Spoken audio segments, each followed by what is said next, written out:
आज की इस वीडियो में काफी इंपॉर्टेंट चीजों को हम डिस्कस करने वाले हैं, जो कि मोस्ट कंफ्यूजिंग पॉइंट्स। वैसे पॉइंट्स को इस सेशन में हम कवर करेंगे, इस वीडियो के अंतर्गत कवर करेंगे, जो कि आपको एग्जामिनेशन में आपको काफी परेशान करता है। आप कोई भी परीक्षा देने जा रहे हैं, यूपीएससी, बीपीएससी, जेपीएससी या फिर एसएससी, रेलवे या कोई भी स्टेट पीसीएस का, तो आपको बहुत से वैसे क्वेश्चंस मिलते हैं जहां पे आपको कंफ्यूजन क्रिएट कर देता है एक जगह के क्वेश्चन देख करके। तो आपको इस वीडियो को देखने के बाद उन कंफ्यूजन को काफी हद तक आप कम कर पाएंगे। तो चलिए हम वीडियो को स्टार्ट करते हैं और सभी one by one most confusing points को डिस्कस करते हैं। देखिए, सबसे पहले हम बात करते हैं वन्य जीव संरक्षण अधिनियम। आप सबने पढ़ा है कि वन्य जीव संरक्षण अधिनियम जो है 1972 में पारित हुआ था, लेकिन वहीं आपसे अगर पूछ लिया जाए वन संरक्षण अधिनियम तो ये है 1980, और वहीं अगर आपसे पूछा जाए भारतीय वन अधिनियम तो ये 1927। तो देखिए, तीनों सिमिलर आपको देखने में लग रहे हैं, लेकिन यही आपको कंफ्यूज करता है। वन संरक्षण अधिनियम 1972, वन संरक्षण अधिनियम आपका 1980 और वन अधिनियम 1927। इसी को आप याद रख सकते हैं, ठीक है। वन्य जीव और वन अधिनियम दोनों में थोड़ा सा डिफरेंस है। आपको 1972 को आपको कन्वर्ट कर देना है, 919 है तो इसमें क्या है 72 के जगह पे आपको 27 कर देना है। तो इस तरह से आप याद रख सकते हैं रिलेट करके। अब देखिए, उत्तरी ध्रुव को क्या कहा जाता है? आर्कटिक कहा जाता है, ठीक है। आर्कटिक किसको कहा जाता है? उत्तरी ध्रुव को कहा जाता है। अंटार्कटिक की अगर बात करें तो ये दक्षिणी ध्रुव को कहा जाता है, ठीक है। दोनों चीज को याद रखिएगा, ये कंफ्यूज होते हैं यहाँ पे बच्चे। राष्ट्रीय युवा दिवस, हम सबको पता है राष्ट्रीय युवा दिवस कब मनाया जाता है? 12 जनवरी को। और हम क्यों मनाते हैं? स्वामी विवेकानंद जी का जन्म दिवस के तौर पे हम सब मनाते हैं, यूथ डे, है ना। अब देखिए, यहाँ पे अंतर्राष्ट्रीय युवा दिवस की अगर बात आती है तो यहाँ पे कंफ्यूजन होती है। डेट सेम है 12, लेकिन मंथ जो होगा वो होगा अगस्त। राष्ट्रीय युवा दिवस 12 जनवरी और अंतर्राष्ट्रीय युवा दिवस 12 अगस्त। राष्ट्रीय खेल दिवस जो मनाया जाता है वो 29 अगस्त को मनाया जाता है, मेजर ध्यानचंद जी का जन्म दिवस के तौर पे। अंतर्राष्ट्रीय खेल दिवस कब मनाया जाता है? 6 अप्रैल को, ठीक है। तो देख सकते हैं आप कितना इंपॉर्टेंट सेशन आपके लिए आज का होने वाला है। चलिए आगे बढ़ते हैं। हिंदी दिवस, देखिए हिंदी दिवस जो मनाया जाता है वो मनाया जाता है 14 सितंबर को, ठीक है। 14 सितंबर को हिंदी दिवस मनाया जाता है। लेकिन अगर आपसे पूछा जाए अंतर्राष्ट्रीय हिंदी दिवस तो ये आपका 10 जनवरी को मनाया जाता है, ठीक है। दोनों आप देख लीजिए ध्यान से, हिंदी दिवस 14 सितंबर और अंतर्राष्ट्रीय हिंदी दिवस 10 जनवरी। अब देखिए, दो वर्ड सिमिलर आपको देखने में लगते हैं। इकोलॉजी यानी कि पारिस्थितिकी, इसके जनक हैं हैकेल, और इकोसिस्टम यानी पारिस्थितिकी तंत्र, इसके जनक जो है एजी टेंसलेर। तो दोनों आप देख लीजिए ध्यान से। राष्ट्रीय महिला दिवस, देखिए बहुत इंपॉर्टेंट है। राष्ट्रीय महिला दिवस कब मनाया जाता है? 13 मई को, ठीक है। और ये सरोजिनी नायडू जी का जन्म दिवस के तौर पे मनाया जाता है। लेकिन आपसे अगर पूछा जाता है अंतर्राष्ट्रीय महिला दिवस तो ये 8 मार्च।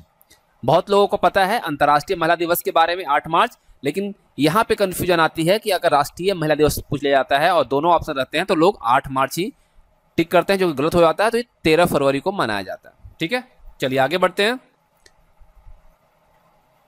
शिक्षक दिवस कब मनाया जाता है भाई?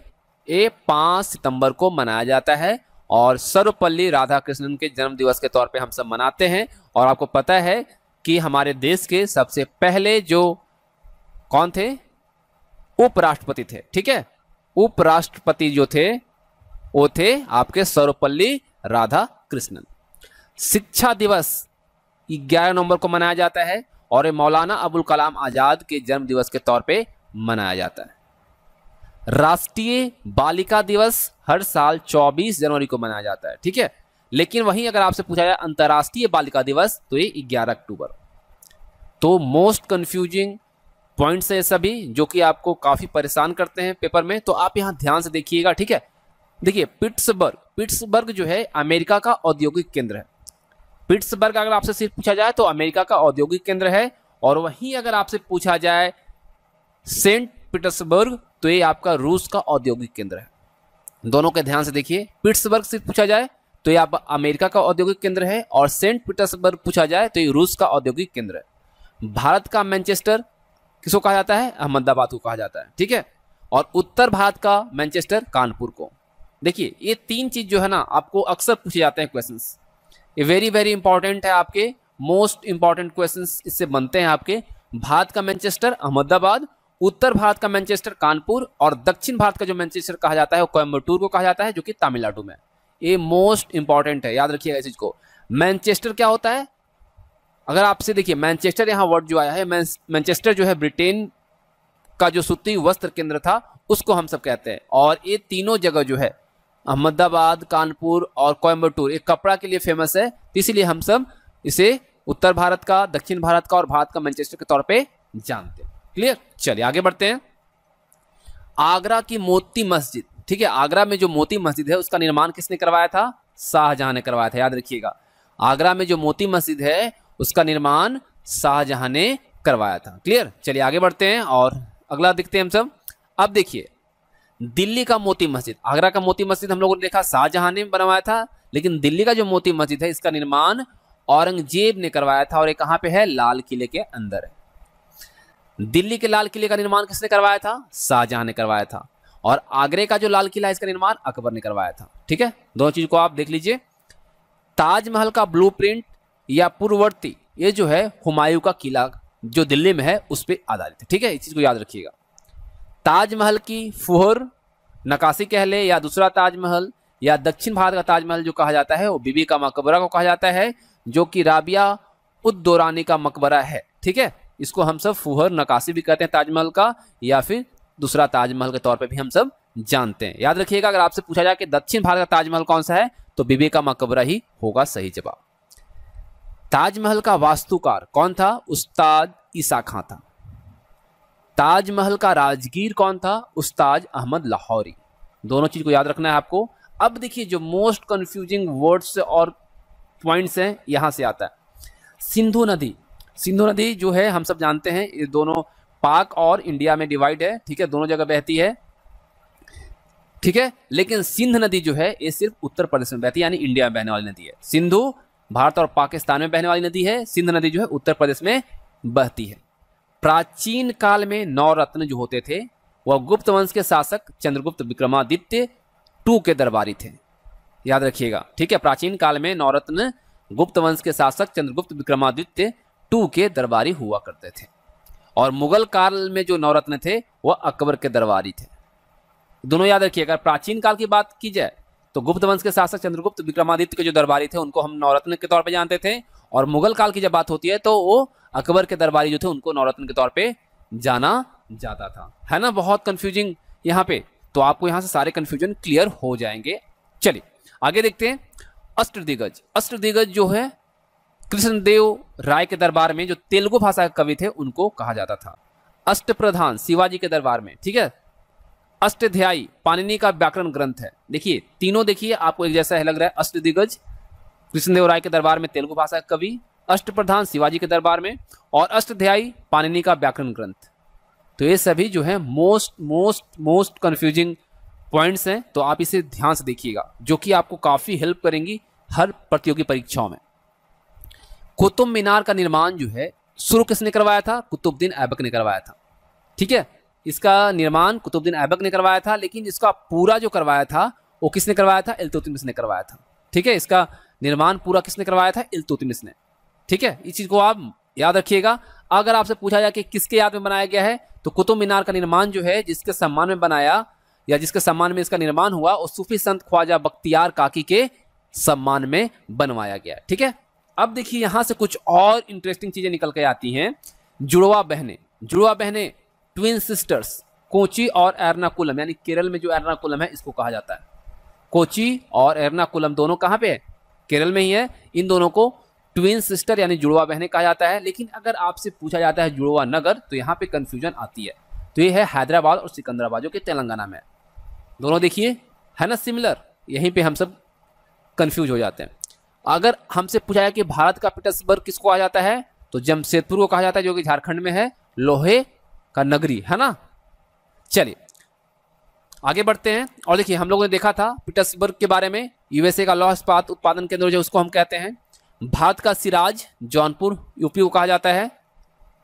सिराज क्या? देखिए सिराज हम लोग ने देखा कि भारत का सिराज, सिराज क्या है? सिराज जो ईरान का एक शहर था जो मध्यकाल में अपनी वास्तुकला के लिए प्रसिद्ध था, उस तरह से जौनपुर जो है वो है। ठीक है, भारत का मैकियावेली किसको कहा जाता है? चाणक्य को।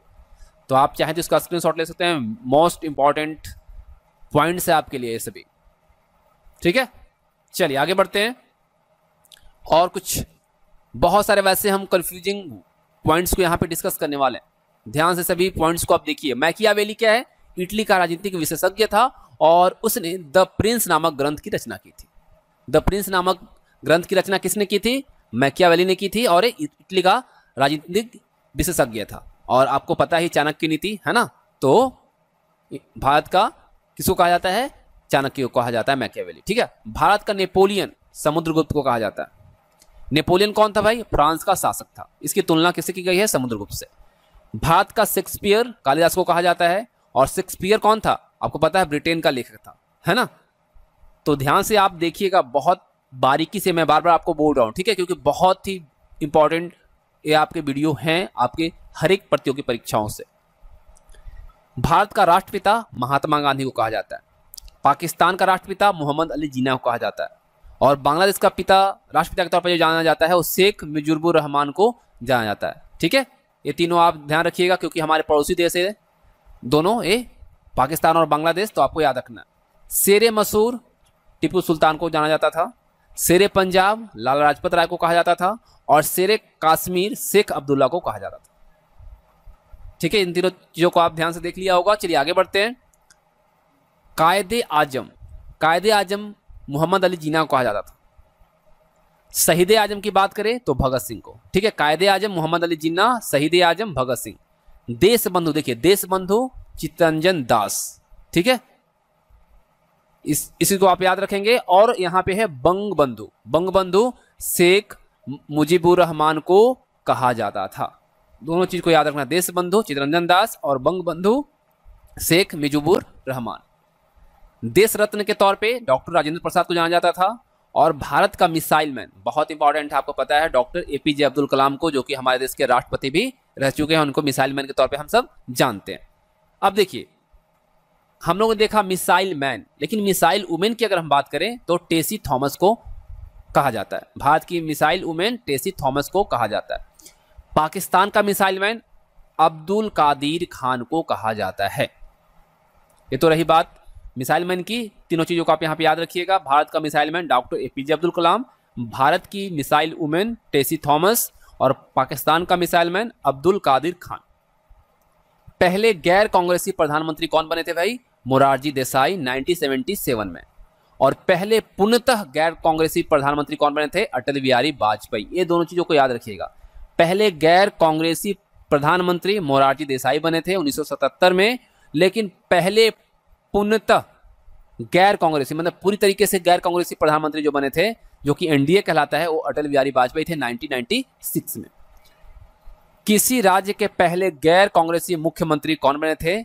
ईएमएस नंबूद्रिपाद, जो कि केरल के बने थे 1957 में। यूपी के पहले गैर कांग्रेसी मुख्यमंत्री चौधरी चरण सिंह बने थे। चलिए आगे बढ़ते हैं। और पहला राज्य जहां पे राष्ट्रपति शासन लगाया गया, ये लगाया गया था पंजाब में, जिसको हम पम्सू के नाम से जानते हैं, 1951 में। यूपी में पहली बार जो राष्ट्रपति शासन लगा था वो लगा था 1968 में। देखिए, आपको पता है यूपी हमारे देश का पॉपुलेशन के अकॉर्डिंग सबसे बड़ा राज्य है और यहाँ पे पहली बार राष्ट्रपति शासन जो लगा था 1968 में लगा था। चलिए आगे बढ़ते हैं। भारत की जनसंख्या विश्व की जनसंख्या के कितने प्रतिशत है? तो है 17.49%, तकरीबन मान के चलिए 18%। यूपी की जनसंख्या भारत की जनसंख्या में कितनी प्रतिशत है? 16.5%, यानी कि तकरीबन 17%। दोनों चीजों को आप यहाँ पे समझ रहे हैं। हमारे देश का जो जनसंख्या है पूरे विश्व का जनसंख्या का 18% लगभग है। पूरी अगर देखा जाए तो 17.49% है और पूरे देश में हमारा जो जनसंख्या उसका 17% के आसपास जो जनसंख्या है वो उत्तर प्रदेश में है। भारत का क्षेत्रफल विश्व के क्षेत्रफल का कितना प्रतिशत है? तो 2.4%।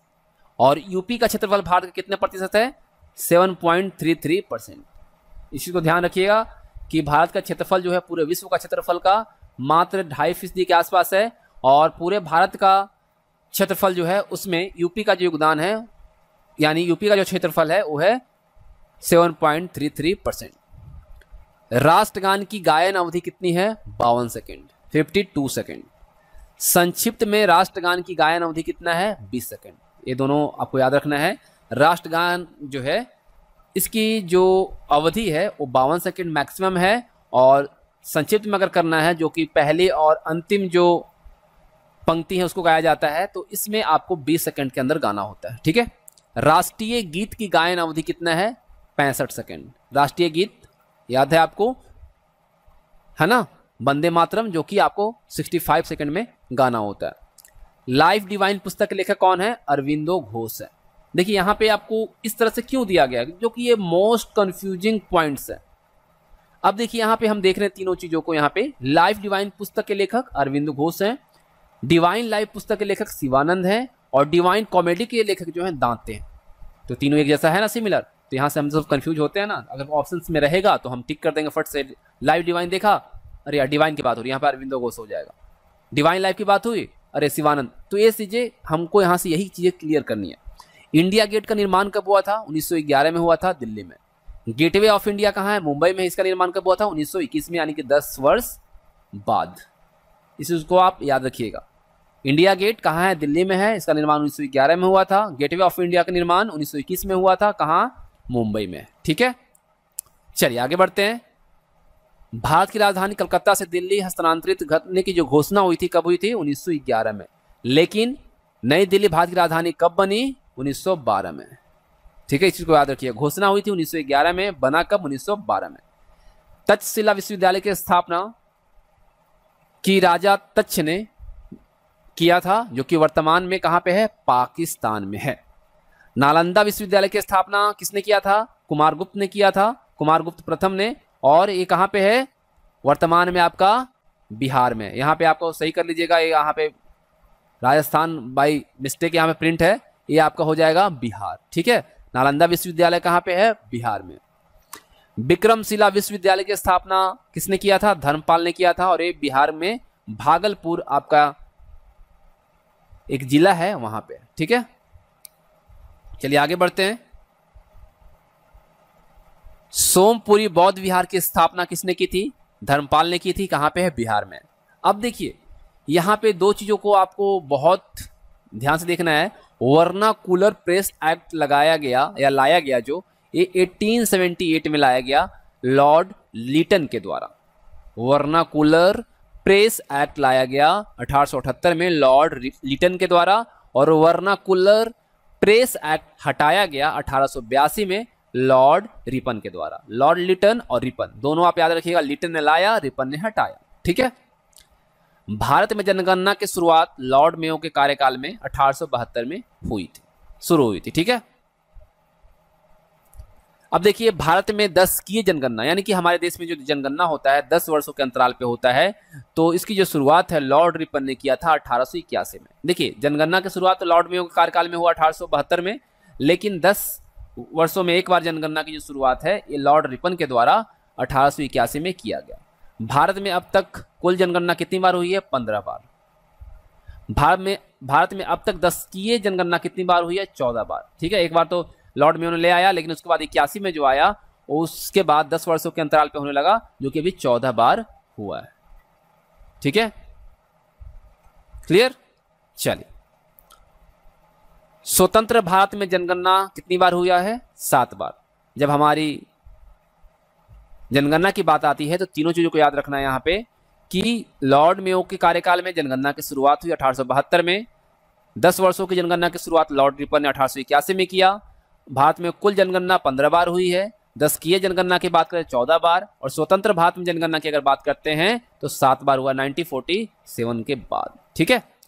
पृथ्वी की घूर्णन गति जो होती है वह कितना होता है? 27.8 किलोमीटर पर मिनट, या अगर आपको आवर में पूछा जाए तो होता है 1670 किलोमीटर पर आवर। अगर मिनट में पूछा जाए तो तकरीबन 28 किलोमीटर, और अगर आपको घंटा में पूछा जाए तो पर घंटे के हिसाब से तो 1670 घंटा। ठीक है। चलिए अब यहाँ पे देखिए पृथ्वी की परिक्रमण गति, ये जो तकरीबन होता है 30 किलोमीटर पर सेकंड होता है, और अगर प्रति घंटे की दर से अगर हम देखते हैं तो 1,07,000 किलोमीटर पर घंटा होता है। भारत में कृषि जलवायु प्रदेशों की संख्या जो है वो 15 है, और यूपी में कृषि जलवायु प्रदेशों की संख्या जो है 9 है। ठीक है। भारत का पहला विश्वविद्यालय जो था वो कलकत्ता विश्वविद्यालय था, जो कि 1861 में स्थापित किया गया था। यूपी का पहला विश्वविद्यालय इलाहाबाद विश्वविद्यालय है, जो कि 1887 में एस्टेब्लिश्ड हुआ था। भारत का पहला कृषि विश्वविद्यालय पंतनगर उत्तराखंड, जो कि 1960 में स्थापित हुआ था। ठीक है। भारत का पहला केंद्रीय कृषि विश्वविद्यालय जो है इम्फाल मणिपुर में स्थापित हुआ था 1989 में।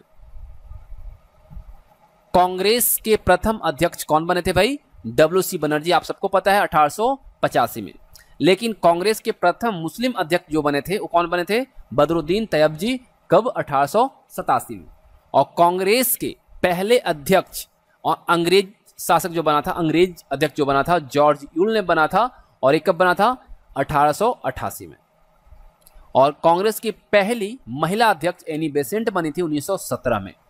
कांग्रेस की पहली भारतीय महिला अध्यक्ष बनी थी सरोजनी नायडू। तो ये कांग्रेस रिलेटेड है, तो आपको मैं फिर से एक बार यहाँ पे रिपीट करवा दूंगा। चलिए पहले और देख लेते हैं कांग्रेस से जुड़ा हुआ जो है। कांग्रेस के सबसे कम आयु के अध्यक्ष मौलाना अबुल कलाम आजाद 1923 में बने थे। कांग्रेस के सबसे लंबे अवधि तक अध्यक्ष मौलाना अबुल कलाम आजाद बने थे। ठीक है, याद रखिएगा, सबसे कम आयु के अध्यक्ष और सबसे अधिक समय तक।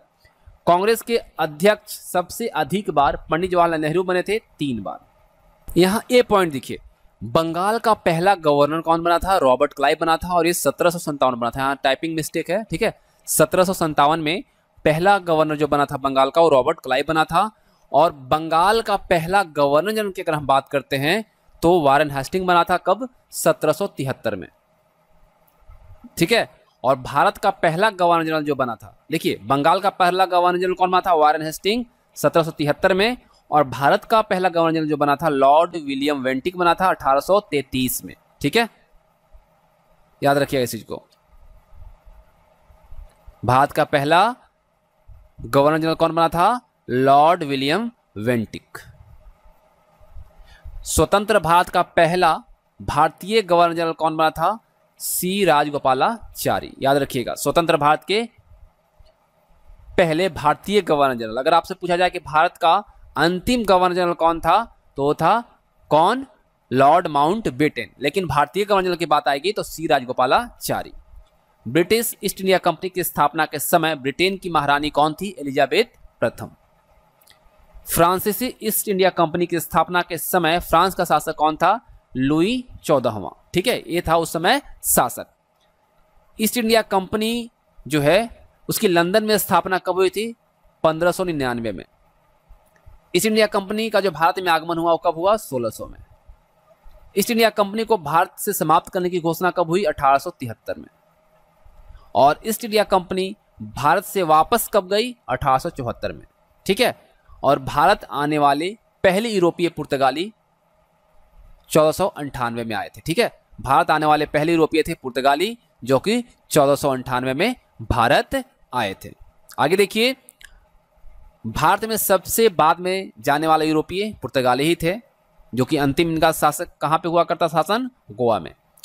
धोवन सोडा या वाशिंग सोडा कहते हैं इसको, हम क्या किस तौर पे जानते हैं? सोडियम कार्बोनेट Na2CO3 10H2O के तौर पे हम इसे जानते हैं। ठीक है। खाने का सोडा या बेकिंग सोडा NaHCO3 के तौर पे हम इसे जानते हैं। दोनों चीजों को याद रखिएगा, धोवन सोडा Na2CO3 और खाने का सोडा जिसे हम बेकिंग सोडा भी कहते हैं NaHCO3। सिल्वर को Ag से हम डिनोट करते हैं, क्विक सिल्वर को Hg से करते हैं। कली चूना यानी कैल्शियम ऑक्साइड होता है, CaO होता है। बुझा हुआ चूना कैल्शियम हाइड्रोक्साइड होता है, CaOH2 होता है। Water gas CO+H2। ठीक है। Producer gas CO+N2। ठीक है। अम्लों का राजा हम किसको कहते हैं? H2SO4 को। ठीक है, H2SO4 को हम अम्लों का राजा कहते हैं। और अम्ल राज की बात करें तो ये होता है HNO3 सांद्र और 3HCl। ये दोनों को जब मिलता है तो ये बनता है अम्ल राज। ठीक है। अब देखिए यहाँ पे बहुत इंपॉर्टेंट चीजें आ रही हैं जो कि आपको जानना है। मंत्री परिषद में 3 स्तर के मंत्री होते हैं। कैबिनेट मंत्री, जिसको काबीना मंत्री भी कहा जाता है, राज्य मंत्री और उप मंत्री। लेकिन मंत्रिमंडल जो होता है इसमें केवल कैबिनेट मंत्री जो होते हैं, कैबिनेट स्तर के जो मंत्री होते हैं वही शामिल होते हैं, बाकी मंत्री परिषद में होते हैं। ठीक है। मंत्रिपरिषद में तीनों आएंगे, 3 तरीके होते हैं, लेकिन मंत्रिमंडल की बात हो तो इसमें कैबिनेट स्तर के जो मंत्री होते हैं वह होते हैं। संविधान सभा के अस्थायी अध्यक्ष जो थे वो डॉक्टर सच्चिदानंद सिन्हा थे। संविधान सभा के अस्थायी अध्यक्ष की बात करें तो डॉक्टर राजेंद्र प्रसाद बनाए गए थे। और भारत की राष्ट्रीय आय का पहली बार जो आकलन हुआ था वो दादा भाई नौरोजी के द्वारा 1876 में किया गया था। ठीक है, भारत की राष्ट्रीय आय की पहली आकलन दादा भाई नौरोजी के द्वारा 1876 में किया गया था। अब देखिए, भारत की राष्ट्रीय आय का पहली बार वैज्ञानिक विधि से आकलन जो हुआ वो BKRV राव के द्वारा 1931 में किया गया। ठीक है, चलिए आगे देखते हैं। प्रथम प्रशासनिक सुधार आयोग का गठन मोरारजी देसाई के द्वारा 1966 में करवाया गया। द्वितीय प्रशासनिक सुधार आयोग का गठन 2005 में। और पंचमणि मध्य प्रदेश का हिल स्टेशन है और पंचगनी महाराष्ट्र का हिल स्टेशन है। दोनों ध्यान दीजिएगा, पंचमणि पूछा जाए तो मध्य प्रदेश का हिल स्टेशन, पंचगनी पूछा जाए तो महाराष्ट्र का हिल स्टेशन। ठीक है, अब देखिए यहां पे है आपका गांधी की मानस पुत्री किसे कहा जाता है, तो मीराबेन को कहा जाता है, जिनको मैंडले स्लैड जो है इन्हें। ठीक है, ये अंग्रेज थे, है ना। गांधी का मानस पुत्र जमनालाल बजाज को कहा जाता है। वेदों की संख्या कितनी है, 4 है, आप सबको पता है ना। तो बहुत मोस्ट इंपॉर्टेंट है सभी। वेदांगों की संख्या कितनी है, वेदांग जो है इसकी संख्या जो है 6 है। वेदांत की संख्या यानी उपनिषद की संख्या 108। सोवियत संघ का गठन कब हुआ था, 1923 में। सोवियत संघ का विघटन कब हुआ, 1991 में। जर्मनी का विभाजन कब हुआ, 1949 में। जर्मनी का एकीकरण कब हुआ, 1990 में। ठीक है, मोस्ट इंपॉर्टेंट चीजें हैं सभी। दूसरा गांधी या गांधी का उत्तराधिकारी किसको माना जाता है, आचार्य विनोबा भावे को। Black Gandhi Martin Luther king USA के जो थे उनको कहा जाता है। सीमांत गांधी या फ्रंटियर गांधी के तौर पे अब खान अब्दुल गफार खान को जाना जाता है। अफ्रीका के गांधी नेल्सन मंडेला को कहा जाता है। अब देखिए, डिस्कवरी ऑफ इंडिया के लेखक कौन है, जवाहरलाल नेहरू। लेकिन डिस्कवरी ऑफ इंडिया, ठीक है, डिस्कवरी ऑफ इंडिया के लेखक जो हैं ये कौन है, मेघनाथ देसाई। दोनों चीज याद रखिए, डिस्कवरी ऑफ इंडिया के लेखक भी जो हैं वो जवाहरलाल नेहरू हैं। डिस्कवरी ऑफ इंडिया के भी लेखक एक और हैं, मेघनाथ देसाई। ठीक है, भारत का आर्थिक इतिहास किसने लिखा है, रमेश चंद्र दत्त ने लिखा है। हिंदी साहित्य का इतिहास किसने लिखा, आचार्य रामचंद्र शुक्ल जी ने। कांग्रेस का इतिहास किसने लिखा, सीता पटाभी रमैया जी ने। किसने, सीता पटाभी रमैया जी ने कांग्रेस का इतिहास लिखा है। महात्मा गांधी की जीवनी लुई फिशर ने लिखा है। जवाहरलाल नेहरू की जीवनी फ्रैंक मोरिस ने लिखा है। सुभाष चंद्र बोस की जीवनी हयूटोई ने लिखा है। ये जीवनी से रिलेटेड जो है आपको याद रखना है। भारत का बिस्मार्क किसे कहा जाता है, सरदार पटेल को। बिस्मार्क का मतलब क्या है, बिस्मार्क जो है जर्मनी का चांसलर था जिसने जर्मनी का एकीकरण किया, और इसी वजह से भारत का बिस्मार्क जो है सरदार पटेल को कहा जाता है। इन्हें लौह पुरुष के तौर पे भी जाना जाता है। ठीक है, और सरदार पता है आपको, सरदार जो है पटेल जी को सरदार की उपाधि किसने दी थी, बारदौली की महिलाओं ने दिया था। मोबाइल सेवा की शुरुआत करने वाला देश कौन है, फिनलैंड है। और कब हुआ था, 1991 में। भारत में मोबाइल सेवा की शुरुआत कब हुई थी, 1995 में। ठीक है, 4 साल बाद पहली जो हुई देश में फिनलैंड में, उसके बाद 4 साल बाद हमारे देश में इसकी शुरुआत हुई। 3G शुरुआत करने वाला देश कौन सा है भाई, जापान में। कब हुआ था, 2005 में। अभी हम सब 4G यूज कर रहे हैं ना अपने देश में। भारत में 3G की शुरुआत कब हुई, 2008 में। विश्व में 4G सेवा की शुरुआत किसने किया, चीन ने किया। कब किया, 2010 में। और भारत में 4G सेवा की शुरुआत हुई 2014 में। क्लियर, चलिए और कुछ यहां पे देख लेते हैं पार्ट 1 के अंतर्गत। अब देखिए, लोकपाल या इसको हम किस नाम से जानते हैं, ओम्बड्समैन। इसका जो शुरुआत है ये करने वाला पहला देश जो है स्वीडन है, 1809 में इसने किया था। ओम्बड्समैन जो है इसकी शुरुआत सबसे पहले स्वीडन ने किया था 1809 में। भारत में लोकपाल की शुरुआत कब हुई, 2014 में। बैंकिंग लोकपाल की शुरुआत 1995 में हुआ। ठीक है, लोकायुक्त की शुरुआत करने वाला जो राज्य है वो है आपका महाराष्ट्र। कब किया था, 1971 में। यूपी में लोकायुक्त की स्थापना कब हुई, 1975 में, 4 साल बाद। बिशंबर दयाल यूपी के प्रथम लोकायुक्त बने थे 1977 में। ठीक है, 2 साल बाद, स्थापना होने के 2 साल बाद। प्राचीन काल में ओलंपिक खेलों की शुरुआत जो हुई थी वो 776 बीसी में हुआ था। और अगर वही आधुनिक ओलंपिक खेल शुरू किए जाने की बात की जाए तो 1896 में हुई थी और ये अंतर्राष्ट्रीय खेल की इसकी प्रसिद्धि मिली थी। उत्तरी ध्रुवों पर रात्रि प्रकाश को क्या कहा जाता है? अरोरा बोरियालिस। और दक्षिण ध्रुव पर रात्रि प्रकाश को क्या कहा जाता है? अरोरा ऑस्ट्रलासिस। ठीक है, अरोरा बोरियालिस जो है उत्तरी ध्रुव पर रात्रि प्रकाश को कहा जाता है, दक्षिण ध्रुव पर रात्रि प्रकाश को अरोरा ऑस्ट्रालिस कहा जाता है। भारत रत्न विजेता प्रथम व्यक्ति कौन है? डॉक्टर सर्वपल्ली राधाकृष्णन 1954 में। भारत रत्न विजेता प्रथम महिला कौन है? इंदिरा गांधी 1971 में। ठीक है, अब देखिए भारत रत्न विजेता प्रथम विदेशी कौन है भाई? तो ये है खान अब्दुल गफ्फार खान, 1987 में इनको दिया गया था। मरणोपरांत, मरने के बाद भारत रत्न विजेता प्रथम व्यक्ति कौन है? लाल बहादुर शास्त्री, और ये है 1966 में इनको दिया गया था। कांग्रेस का प्रथम अधिवेशन बंबई में हुआ था 1885 में, गोकुल दास तेजपाल महाविद्यालय में। यूपी में कांग्रेस का पहली बार अधिवेशन कब हुआ था? इलाहाबाद में हुआ था और ये 1888 में आयोजित किया गया था। भारत में कांग्रेस के सबसे अधिक बार अधिवेशन आयोजित जो हुए वो कोलकाता में हुआ, और कितनी बार हुआ? 10 बार। यूपी में कांग्रेस के सबसे अधिक बार अधिवेशन आयोजित जो हुए इलाहाबाद में हुआ 3 बार, लखनऊ में 2 बार। अब देखिए विश्व की सबसे लंबी नदी आप सबको पता है नील नदी है। विश्व की सबसे बड़ी नदी अमेजन नदी है ना। चलिए और कुछ कंफ्यूजिंग पॉइंट्स को हम यहाँ पे देख लेते हैं। संभल की जामा मस्जिद कहाँ किसकी है भाई? बाबर की है। जो नदी विषुवत रेखा को 2 बार काटती है वो नदी कौन सी है? कांगो नदी है। और जो नदी कर्क रेखा को 2 बार काटती है वो माही नदी है। जो नदी विषुवत रेखा को 2 बार काटती है वो कांगो नदी, और जो नदी कर्क रेखा को 2 बार काटती है वो है माही नदी। मोस्ट इंपॉर्टेंट है। जो नदी मकर रेखा को 2 बार काटती है वो है लिम्पोपो नदी। तो ये तीनों को ना आप जरूर नोट कर लीजिएगा, मोस्ट इंपॉर्टेंट है। फिर से एक बार रिपीट करता हूं, जो नदी विषुवत रेखा को 2 बार काटती है कांगो नदी, जो नदी कर्क रेखा को 2 बार काटती है माही नदी, जो नदी मकर रेखा को 2 बार काटती है लिम्पोपो नदी।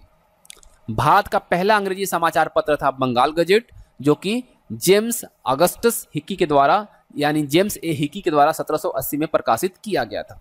भारत में हिंदी भाषा में छपने वाला पहला समाचार पत्र था उदंड मार्तंड, जो कि जुगल किशोर मिश्र के द्वारा इसको छापा गया था 1826 में। महाभारत का फारसी में अनुवाद किसने किया था? फैजी ने किया था। रामायण का फारसी में अनुवाद बदायूनी ने किया था। फायूकी जो है वेनसांग का यात्रा वृत्तांत है। फायूकी जो है फायान का यात्रा वृत्तांत है। सियुकी यानी वेनसांग का, फायूकी फायान का यात्रा वृत्तांत है। अब देखिए कुछ और कंफ्यूजिंग पॉइंट्स को यहाँ देखते हैं। The race of my life एक आत्मकथा किसकी है? मिल्खा सिंह की है, ये जो एथलीट है, ठीक है, एथलीट थे। The test of my life आत्मकथा युवराज सिंह की है, जो कि क्रिकेटर थे, है ना। उड़न सिख किसको कहा जाता है? मिल्खा सिंह को कहा जाता है। उड़न परी पीटी उषा को। ध्यान से देख रहे ना किस तरह से कंफ्यूजन क्रिएट होता है हमारे अंदर। गोरखपुर यूपी में स्थित है, जहां विश्व का सबसे बड़ा रेलवे प्लेटफॉर्म है, आपको पता है ये चीज। गोरखपुर एक हरियाणा में भी है, जहां पर हाल ही में परमाणु रिएक्टर का शिलान्यास किया गया, आपको पता है। दोनों चीज को याद रखिएगा। गोरखपुर यूपी में अगर पूछा जाए तो जहां पे विश्व का सबसे बड़ा रेलवे प्लेटफॉर्म है, सबसे लंबा रेलवे प्लेटफॉर्म है, और गोरखपुर एक हरियाणा में है जहां पे परमाणु रिएक्टर का उद्घाटन हुआ, परमाणु रिएक्टर है। वेलिंगटन न्यूजीलैंड की राजधानी है। वेलिंगटन हमारे देश में भी है, जो कि गोवा में पड़ता है, एक कस्बा है। लाइफ ऑफ पाई उपन्यास के लेखक कौन है? यान मार्टेल है। कौन है? यान मार्टेल है। लाइफ ऑफ पाई फिल्म के निर्देशक कौन है? आंग ली है। दोनों चीजों को याद रखिए। लाइफ ऑफ पाई उपन्यास की अगर बात करें तो इसके लेखक यान Martel, life of pi film की बात करें तो ये आंग ली है। पेट्रोलियम का सबसे अधिक उत्पादन करने वाला देश कौन सा है? यूएसए। और पेट्रोलियम का सबसे अधिक भंडारण करने वाला जो देश है वो है वेनेजुएला। मोस्ट इंपॉर्टेंट है आपके लिए।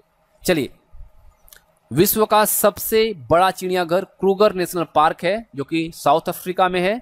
और भारत का सबसे बड़ा चिड़ियाघर जो है अलीपुर कोलकाता में।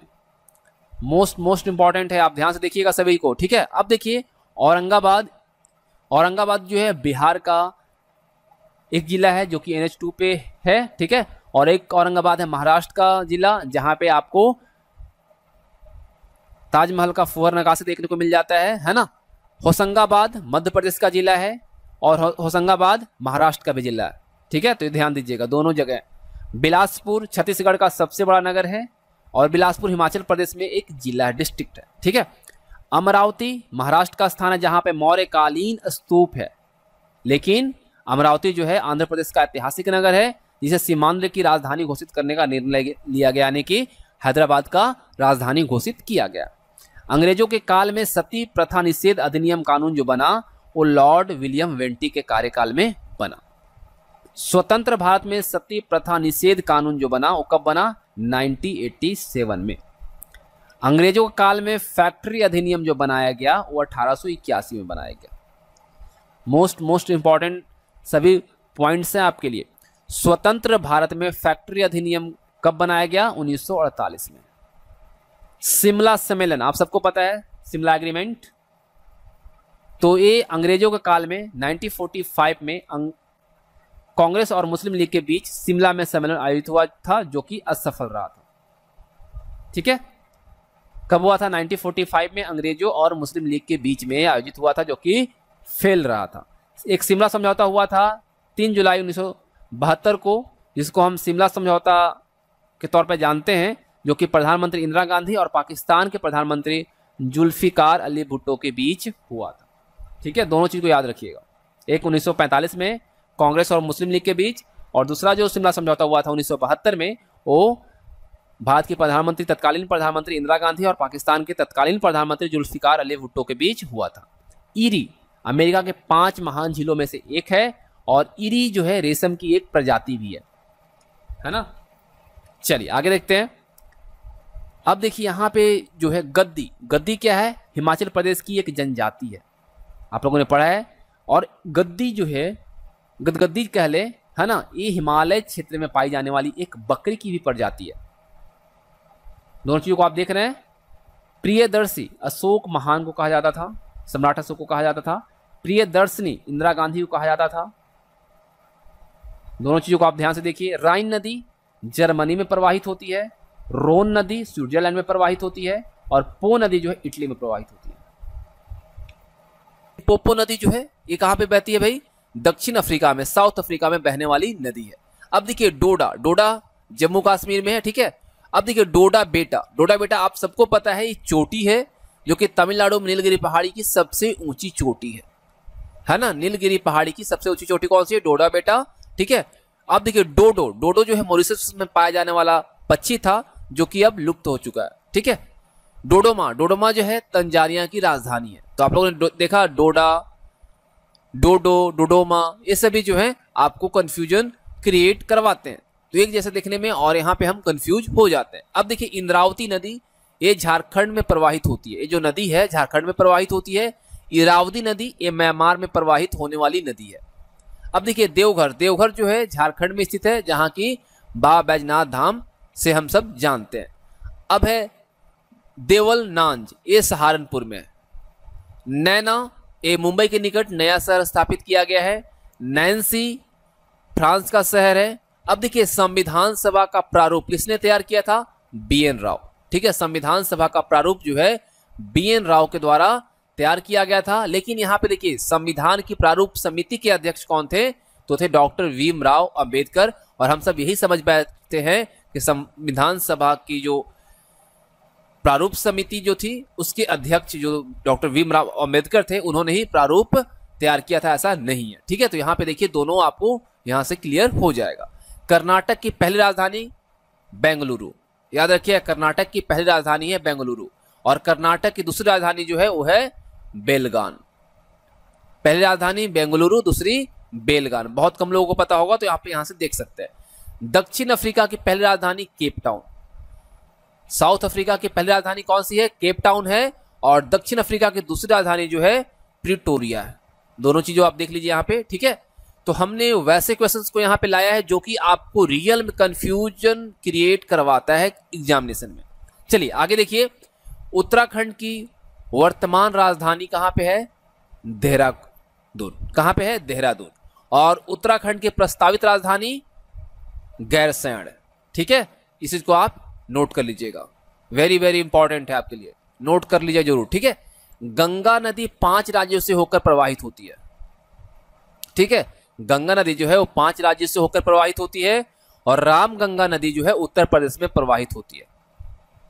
कहां से? उत्तर प्रदेश में, ठीक है। वेन गंगा नदी जो है मध्य प्रदेश और महाराष्ट्र में प्रवाहित होती है।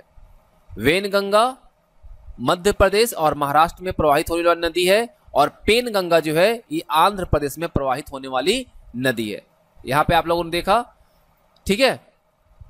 और महाबेनी गंगा नदी जो है श्रीलंका की सबसे लंबी नदी है।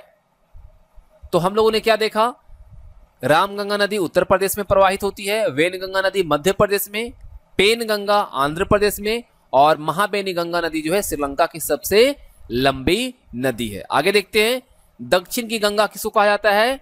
गोदावरी को कहा जाता है, और वृद्ध गंगा के तौर पे भी हम गोदावरी को जानते हैं। इसी को आप नोट कर लीजिएगा, वेरी वेरी इंपॉर्टेंट है आपके लिए।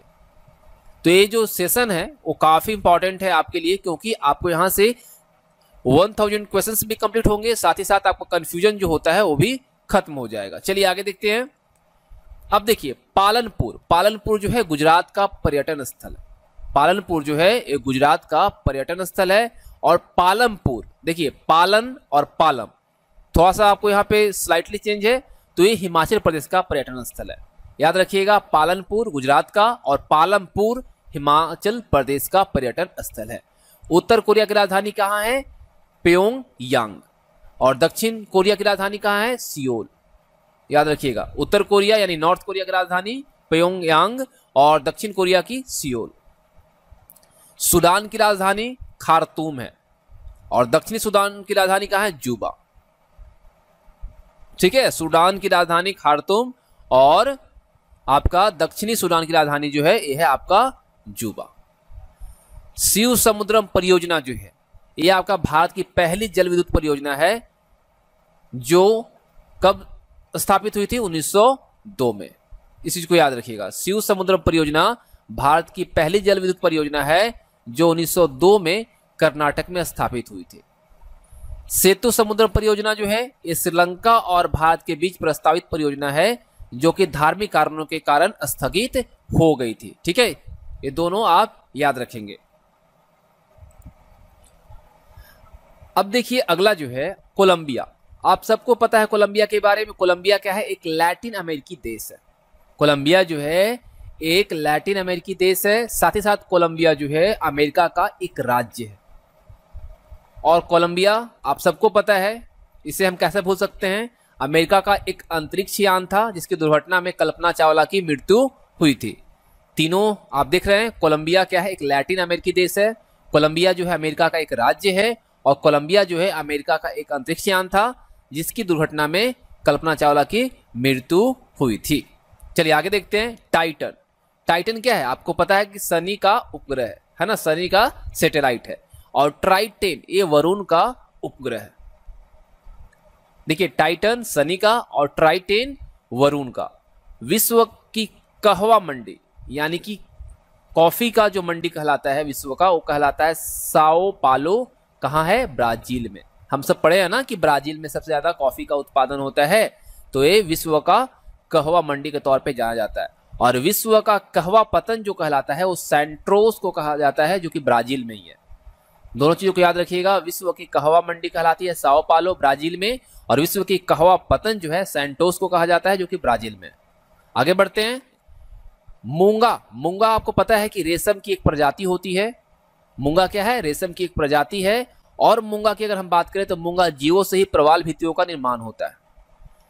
मूंगा जो है रेशम की एक प्रजाति होती है, और मूंगा जो है मूंगा जीवों से ही प्रवाल भित्तियों का निर्माण होता है। ठीक है, आप लोग मूंगा पहनते भी हैं स्टोन के तौर पे, है ना। चलिए, सेल्वीकल्चर वनों के संवर्धन एवं संरक्षण से संबंधित है। सेरीकल्चर रेशम उत्पादन से संबंधित है। सेल्वीकल्चर और सेरीकल्चर दोनों में डिफरेंस है, आप लोगों ने देखा। चलिए आगे बढ़ते हैं। हाइग्रोमीटर। हाइग्रोमीटर से हम क्या करते हैं? वायु की आर्द्रता मापते हैं।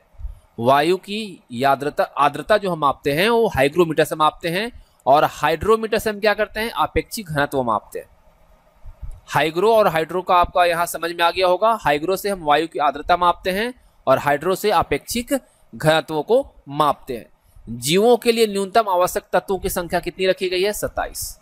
और वनस्पति के लिए न्यूनतम आवश्यक तत्वों की संख्या कितनी रखी गई है? 16। ठीक है, क्लियर। चलिए आगे बढ़ते हैं। अब देखिए, राष्ट्रपति को क्षमा दान देने की शक्ति है, आपको पता है। ये कौन से अनुच्छेद में वर्णित है भाई? तो अनुच्छेद 72। अनुच्छेद 72 के द्वारा राष्ट्रपति क्षमा दान दे सकते हैं। राज्यपाल को क्षमा दान का जो शक्ति दिया गया है वो अनुच्छेद 161 से मिलता है। अनुच्छेद 161 में यह प्रावधान दिया गया है। मूल संविधान में अनुसूचियां कितनी थी? 8 थी। मूल जो संविधान हमारा था उसमें अनुसूचियों की संख्या कितनी थी? 8 थी। और वर्तमान संविधान में अनुसूचियों की जो संख्या है वो 12 है। ठीक है, मूल संविधान में मूल अधिकार कितने थे? 6 थे। और वर्तमान संविधान में मूल अधिकार कितने हैं? 6 हैं। संपत्ति का अधिकार जो है उसे क्या कर दिया गया है? कानून विधि अधिकार बना दिया गया है ना कि वो मूल अधिकार के अंदर आता है। ठीक है, याद रखिएगा इस चीज को। मूल संविधान में मूल कर्तव्यों की संख्या 0 और प्रारंभ में मूल कर्तव्यों की संख्या कितनी थी? 10। ठीक है, 1976 में 42वां संविधान संशोधन के तहत ये किया गया था। और वर्तमान में कुल मूल कर्तव्यों की संख्या कितनी है? तो यह 11। और 2002 में 86वां संविधान संशोधन हुआ था, इसके अंतर्गत ये किया गया। प्रारंभ में सर्वोच्च न्यायालय में न्यायाधीशों की संख्या कितनी थी? 8। और वर्तमान में सर्वोच्च न्यायालय में न्यायाधीशों की संख्या कितनी है? 33 + 1 यानी कि 34। ठीक है, याद रखिएगा, 33 अन्य न्यायाधीश और एक मुख्य न्यायाधीश। कितना है? 34। राष्ट्रपति अध्यादेश जारी करता है अनुच्छेद 123 के अंतर्गत। ठीक है, अब देखिए, राज्यपाल जो अध्यादेश जारी करता है वो अनुच्छेद 213। तो कैसे आप यहां पे कर सकते हैं? दोनों सेम डिजिट है ना? राष्ट्रपति 123 और राज्यपाल 213। तो देखिए 1 2 3 को अगर हम 213 बनाना है तो ये पहले आ जाएगा और एज यूजुअल रह जाएगा। ठीक है, तो बस कुछ मत कीजिएगा। राष्ट्रपति आपको याद है 123, तो राज्यपाल के लिए 2 1 3 कर देंगे, 2 पहले ला देंगे। और अगर आपको ये पता है तो कुछ नहीं करना है, इसको पहले ला देना है। ठीक है, आप आसानी से दोनों को याद रख सकते हैं। चलिए आगे देखते हैं। सर्वोच्च न्यायालय के न्यायाधीशों का कार्यकाल 65 वर्ष की आयु या 6 वर्ष का कार्यकाल, जो भी पहले हो वह लागू होता है। ठीक है, चलिए आगे बढ़ते हैं। उच्च न्यायालय के न्यायाधीशों का कार्यकाल 62 वर्ष या फिर 6 वर्ष का कार्यकाल, जो भी पहले हो। क्लियर। अब आगे देखते हैं। रामचरितमानस किसने लिखा है? तुलसीदास जी ने। उत्तर रामचरित्र भवभूति ने लिखा है। दोनों को याद रखिएगा, रामचरितमानस पूछा जाता है तुलसीदास और उत्तर रामचरित्र तो भवभूति। कैल्सीफेरोल ये विटामिन डी को कहा जाता है। टोकोफेरोल विटामिन ई को कहा जाता है। विटामिन डी का सबसे अच्छा सोर्स क्या है? सनलाइट। ठीक है, चलिए आगे देखते हैं। तराइन का प्रथम युद्ध कब हुआ था? 1191 में। और किसके किसके बीच हुआ था? पृथ्वीराज चौहान और मोहम्मद गौरी के बीच। इसमें जीत किसकी हुई थी? पृथ्वीराज चौहान की। तराइन का द्वितीय युद्ध हुआ था 1192 में, पृथ्वीराज चौहान और मोहम्मद गौरी के बीच। इसमें पृथ्वीराज चौहान की हार हुई थी और मोहम्मद गौरी का जीत हुआ था। अब देखिए, पानीपत का प्रथम युद्ध हुआ था 1526 में, बाबर और इब्राहिम लोदी के बीच। इसमें बाबर की जीत हुई थी, इब्राहिम लोदी की हार हुई थी।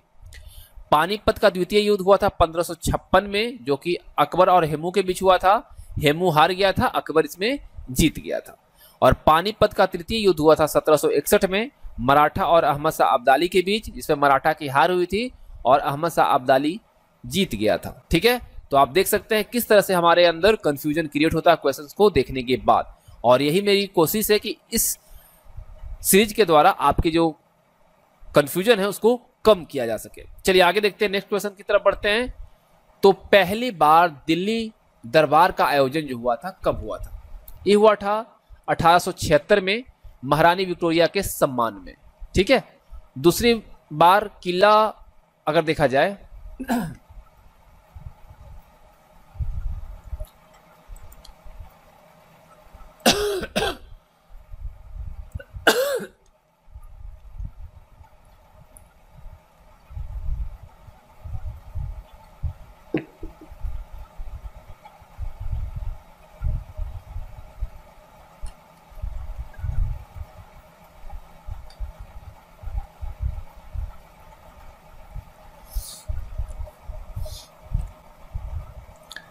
पहली बार दिल्ली दरबार का आयोजन कब हुआ था?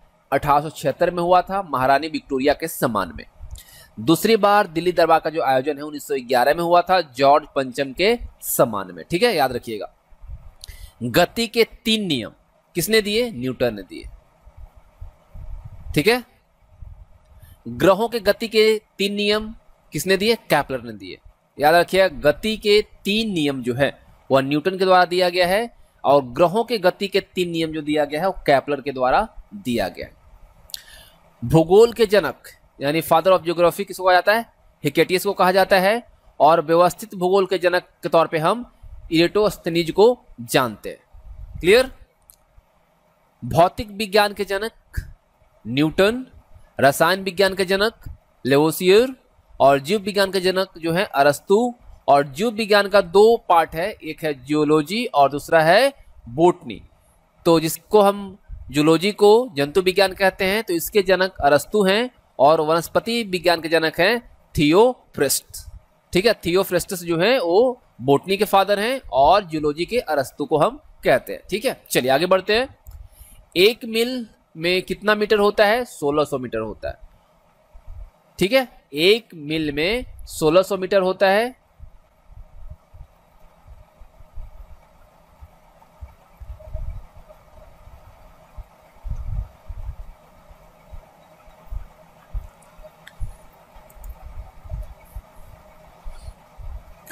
देखिए, 1 मील जो होता है वो 1600 मीटर के बराबर होता है, और अगर किलोमीटर में देखा जाए तो 1.6 किलोमीटर होता है। 1 मील बराबर 1.6 किलोमीटर। एक समुद्री मील को अगर देखा जाए तो 1852 मीटर होता है, जो कि 1.852 किलोमीटर होता है। ठीक है, दोनों आप मीटर में अगर पूछा जाए तो 1852 मीटर, और वहीं अगर आपको किलोमीटर में पूछा जाए तो 1.852 किलोमीटर। हम 1000 से डिवाइड कर देंगे मीटर को, तो हमें क्या मिल जाएगा? किलोमीटर मिल जाएगा। कैरेट, कैरेट क्या है? सोने की शुद्धता का मापन करता है, जो कि 24 कैरेट का जो गोल्ड होता है वो 100% प्योर होता है, नहीं शुद्ध होता है। और कैरेट हम हीरे का वजन मापते हैं। 1 कैरेट बराबर कितना होता है? 0.2 ग्राम, और अगर इसको मिलीग्राम में देखेंगे तो 200 मिलीग्राम। क्लियर। चलिए आगे बढ़ते हैं। नोबेल पुरस्कार की जो शुरुआत हुई थी 1901 में हुआ था, और कितने क्षेत्र में दिया जाता था? 5 क्षेत्र में। अर्थशास्त्र के नोबेल पुरस्कार की जो शुरुआत है ये 1969 में हुआ था। यहाँ पे ध्यान क्या देना है आपको कि नोबेल पुरस्कार की जब शुरुआत हुई थी 1901 में, उस वक्त मात्र 5 फील्ड में ही यह पुरस्कार दी जाती थी, लेकिन अर्थशास्त्र का नोबेल पुरस्कार की जो शुरुआत हुआ 1969 में किया गया। अगस्त घोषणा, अगस्त घोषणा आप सबको पता है कि 16 अगस्त 1932 में रैमजे मैकडोनाल्ड ने क्यूमनल अवार्ड था, इसको सांप्रदायिक अवार्ड की घोषणा की। ये था आपका अगस्त घोषणा। ठीक है, और अगस्त प्रस्ताव की अगर बात करें तो 1942 में जो 1942 का क्रिप्स मिशन था उसके प्रस्ताव को हम क्या कहते हैं? अगस्त प्रस्ताव कहते हैं। फिर से एक बार मैं रिपीट कर देता हूं। अगस्त घोषणा 16 अगस्त 1932 में रैमजे मैकडोनाल्ड ने क्यूमनल अवार्ड को सांप्रदायिक अवार्ड की घोषणा की, तो इसको हम अगस्त घोषणा के तौर पर जानते हैं। और अगस्त प्रस्ताव जो है 1942 के क्रिप्स मिशन के प्रस्ताव को कहा जाता है। गांधी के राजनीतिक गुरु कौन थे? गोपाल कृष्ण गोखले। और गांधी के दार्शनिक गुरु महादेव गोविंद रनाडे। हर्ष थानेश्वर की पुष्यभूति वंश का शासक था, जो अपनी दानशीलता के लिए प्रसिद्ध था। और क्यूरी ताप देखिए, क्यूरी ताप जिस ताप पर चुंबक अपना चुंबकीय शक्ति खो देता है उसे हम क्यूरी ताप कहते हैं। और क्यूरी क्या है? रेडियो एक्टिविटी का मात्रक भी है। क्लियर। चलिए आगे बढ़ते हैं। H1N1 जो है वो क्या है? स्वाइन फ्लू का विषाणु है। किसका? स्वाइन फ्लू का। चलिए आगे हम बढ़ते हैं और इंपॉर्टेंट यहां पर देखते हैं। देखिए H1N1 हमने देखा, अब H5N1 जो है ये बर्ड फ्लू का विषाणु है। ECG stand for what? Electrocardiograph, जो कि किससे संबंधित है? हृदय से संबंधित है। EEG इलेक्ट्रोएन्सेफलोग्राफ, ये किससे संबंधित है? मस्तिष्क से, यानी कि ब्रेन से।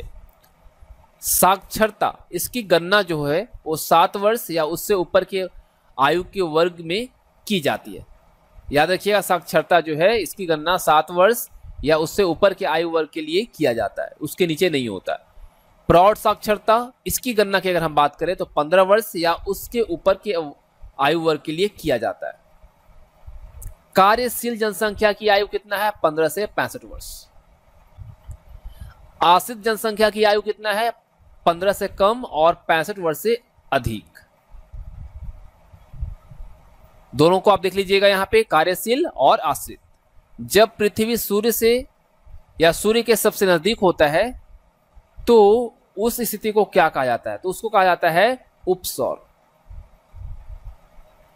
पेरीहेलियन। ठीक है, याद रखिएगा, जब पृथ्वी सूर्य से या सूर्य के सबसे अधिक दूरी पर होती है तो उस स्थिति को क्या कहा जाता है? अपसौर, जो कि 4 जुलाई को होता है। याद रखिएगा, दोनों चीज को मैं फिर से रिपीट कर देता हूं। जब पृथ्वी सूर्य के सबसे नजदीक होती है तो उस स्थिति को उपसौर कहा जाता है, और जब पृथ्वी सूर्य के सबसे अधिक दूरी पर होती है तो उस स्थिति को अपसौर कहा जाता है, जो कि 4 जुलाई को होता है। अब देखिए, चंद्रमा से हम बात करते हैं अगर, तो चंद्रमा की बात हम करते हैं। जब चंद्रमा पृथ्वी के सबसे नजदीक होता है तो वह स्थिति उपभू कहलाता है, और जब चंद्रमा पृथ्वी से सबसे दूर होता है तो वह स्थिति अपभू कहलाता है। उपभू और अपभू। ठीक है, चंद्रमा का घूर्णन काल 27 दिन 8 घंटे का है। चंद्रमा का पृथ्वी की परिक्रमा करने में जो समय लगता है वो कितना लगता है? 27 दिन 8 घंटे, और इसी को हम चंद्रमा का घूर्णन काल भी कहते हैं। क्लियर? कोई कंफ्यूजन? चलिए आगे बढ़ते हैं। एक्यूप्रेशर, एक्यूप्रेशर आप सब जानते हैं। एक्यूप्रेशर जो है दाब आधारित चिकित्सा पद्धति है जो चीन और जापान में अपनाई जाती है। एक्यूपंचर, एक्यूपंचर क्या है? पंचर, आप सब जानते हैं कि पंचर हम किसको कहते हैं? टायर में अगर होल हो जाता है और उसका एयर लीक हो जाता है तो हम क्या कहते हैं? पंचर, है ना। उसी तरह से एक्यूपंचर जो है सुई चुभोकर चिकित्सा की पद्धति है, और यह भी चीन तथा जापान में प्रचलित है ना। सुई चुभोकर किया जाता है, यानी पंचर कर दिया जाता है इंसान को और इलाज किया जाता है। इससे तो ये समझ में आता है। चलिए आगे देखते हैं। पृथ्वी का सबसे नजदीकी तारा कौन सा है भाई? स्टार क्या है? सूर्य क्या है? एक स्टार है, एक तारा है, तो ये पृथ्वी के सबसे नजदीक है। सूर्य का सबसे नजदीकी तारा प्रॉक्सिमा सेंचुरी। देखिए, पृथ्वी का सबसे नजदीकी तारा पूछा जाए तो सूर्य, और सूर्य का सबसे नजदीकी तारा पूछा जाए तो प्रॉक्सिमा सेंचुरी होगा। क्लियर? चलिए आगे बढ़ते हैं।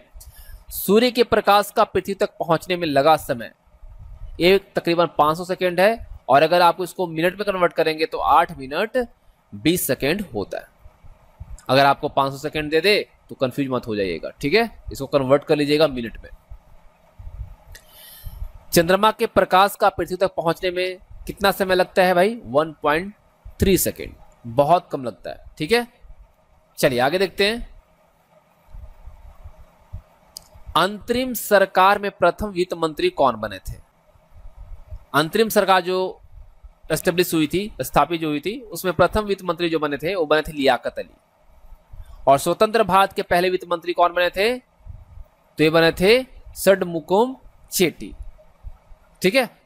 इसी दोनों को याद रखिएगा। अंतरिम सरकार का गठन जो हुआ था उसमें लियाकत अली, और स्वतंत्र भारत के पहले वित्त मंत्री जो बने थे वो सडमुकोम चेट्टी बने थे। जवाहरलाल नेहरू प्रथम बार प्रधानमंत्री कब बने थे? तो ये बने थे 2 सितंबर 1946 को। और डॉक्टर राजेंद्र प्रसाद पहली बार जो राष्ट्रपति बने थे वो 24 जनवरी 1950 को बने थे। कहने का मतलब है जो अंतरिम सरकार जो गठित हुई थी उसमें ही प्रधानमंत्री बने थे जवाहरलाल नेहरू, और कब? 2 सितंबर 1946 को। चलिए आगे बढ़ते हैं। अभी बहुत सारे इंपॉर्टेंट क्वेश्चंस हैं, तो आप बिना स्किप किए एंड देखिएगा और कंटिन्यू देखिएगा, जिससे कि आपको काफी हेल्प मिलेंगी आने वाले पेपर्स के लिए। लौह पुरुष सरदार पटेल को कहा जाता है। सरदार आपको हमने बताया था उपाधि जो है पटेल जी को किसने दिया था? बारदौली की महिलाओं ने दिया था। लौह महिला इंदिरा गांधी को कहा जाता है। महात्मा गांधी ने सत्याग्रह का पहली बार प्रयोग जो है 1899 में किया था, और कहां पे किया था? दक्षिण अफ्रीका के जुलू सत्याग्रह के दौरान। बहुत इंपॉर्टेंट है, ठीक है। महात्मा गांधी ने भारत में अपना पहला सत्याग्रह 1917 में किया था और कहां से? बिहार के चंपारण में तिनकठिया प्रथा के विरोध में किया था।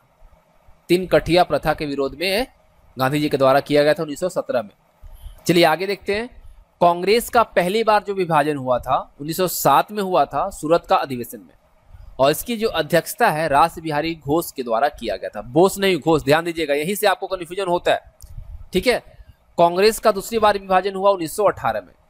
रास बिहारी घोष कौन थे भाई? हम लोगों ने देखा कांग्रेस के उदारवादी नेता थे, और इन्हीं की अध्यक्षता में सूरत अधिवेशन जो अध्यक्षता इन्होंने किया था, इसी अधिवेशन में कांग्रेस दो धड़ों में विभाजित हो गया था, नरम दल और गरम दल में।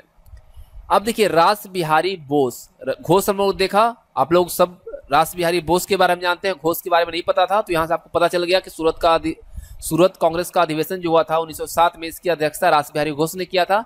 लेकिन अब हम बात करते हैं रास बिहारी बोस के बारे में, जो कि हम सब जानते हैं।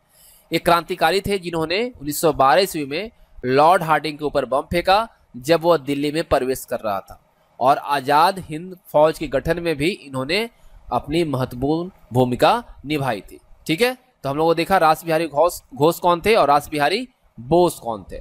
अब देखिए आसफ अली, देखिए आसफ अली भारतीय क्रांतिकारी थे और आगे चलकर भारत के पहले रेल मंत्री बने थे। आसफ अली कौन थे? भारत के क्रांतिकारी थे और ये भारत के पहले रेल मंत्री बने थे। ठीक है, अब देखिए अरुणा आसफ अली एक क्रांतिकारी महिला थी और आसफ अली की पत्नी थी। इन्हें आगे चलकर भारत रत्न भी दिया गया था। दोनों याद रखिएगा, आसफ अली पहले रेल मंत्री बने और अरुणा आसफ अली एक आसफ अली की पत्नी थी और इनको भारत रत्न से भी सम्मानित किया जा चुका है। वित्तीय आपातकाल अनुच्छेद 307 के द्वारा लगता है। आपातकाल 352 में वर्णित है। ठीक है, क्लियर? वित्तीय आपातकाल 307 और आपातकाल अनुच्छेद 352। अंतरराष्ट्रीय समय रेखा 0 डिग्री देशांतर रेखा को कहा जाता है। अंतरराष्ट्रीय समय रेखा 0 डिग्री देशांतर रेखा को कहा जाता है, और अंतरराष्ट्रीय तिथि रेखा जो है ये 180 डिग्री देशांतर रेखा को कहा जाता है। दोनों में आपको समझ आ गया।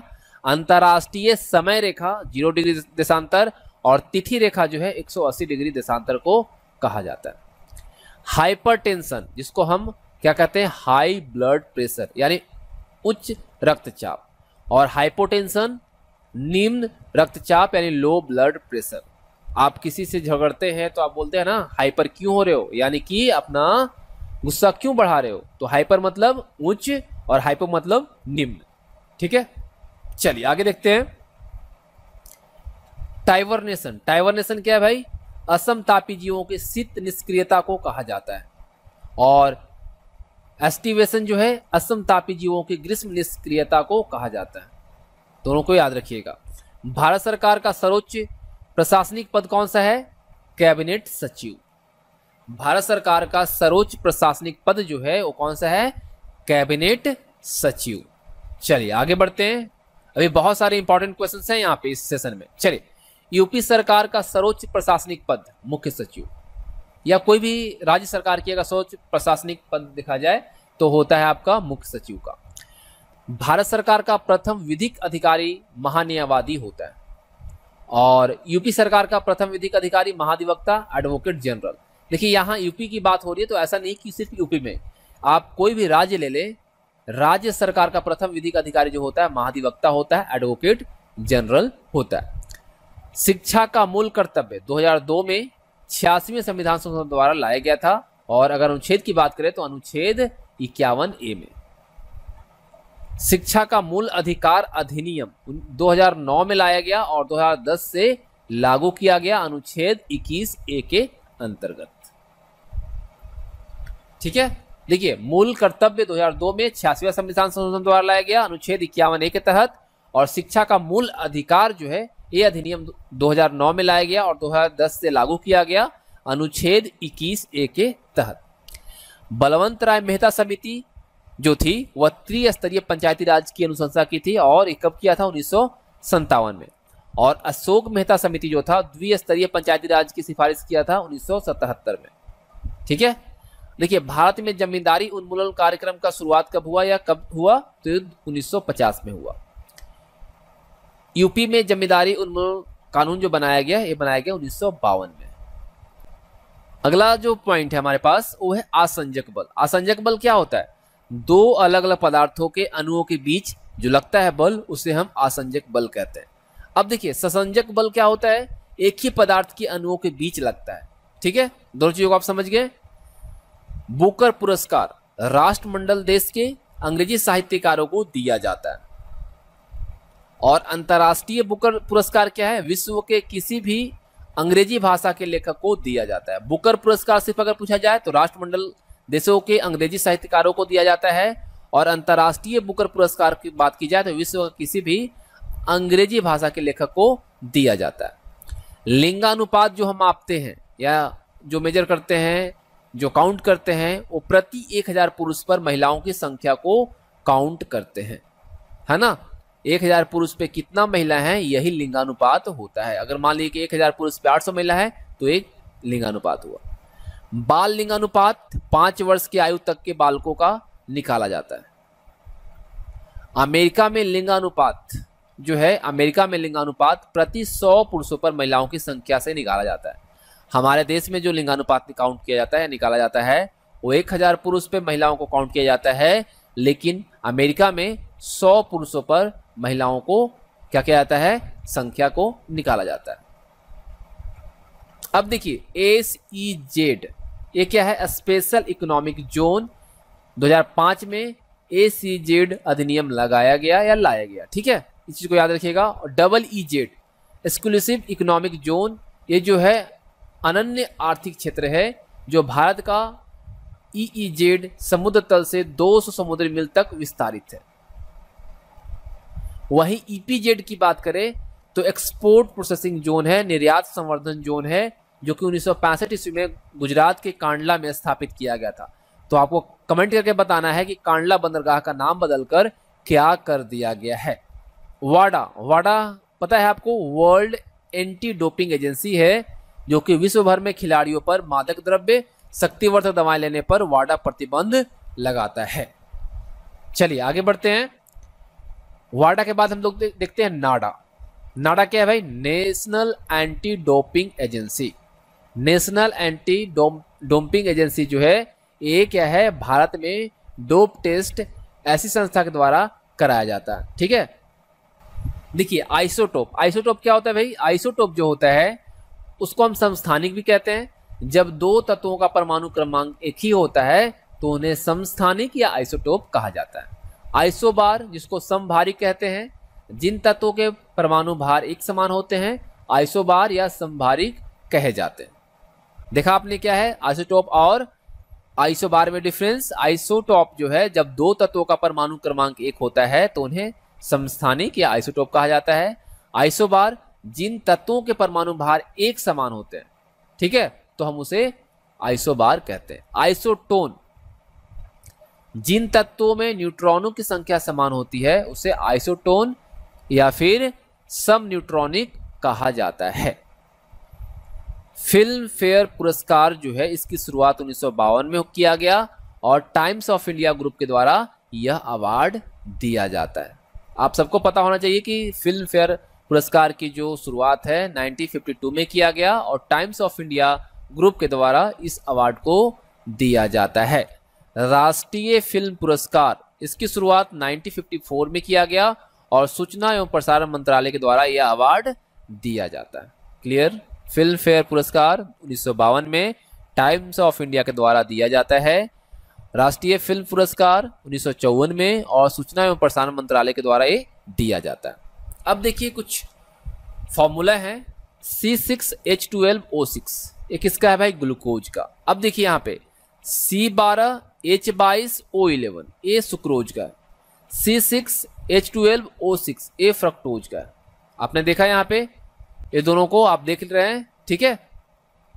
C6H12O6 और 6 ग्लूकोज और फ्रक्टोज का यहाँ पे जो है वह दोनों।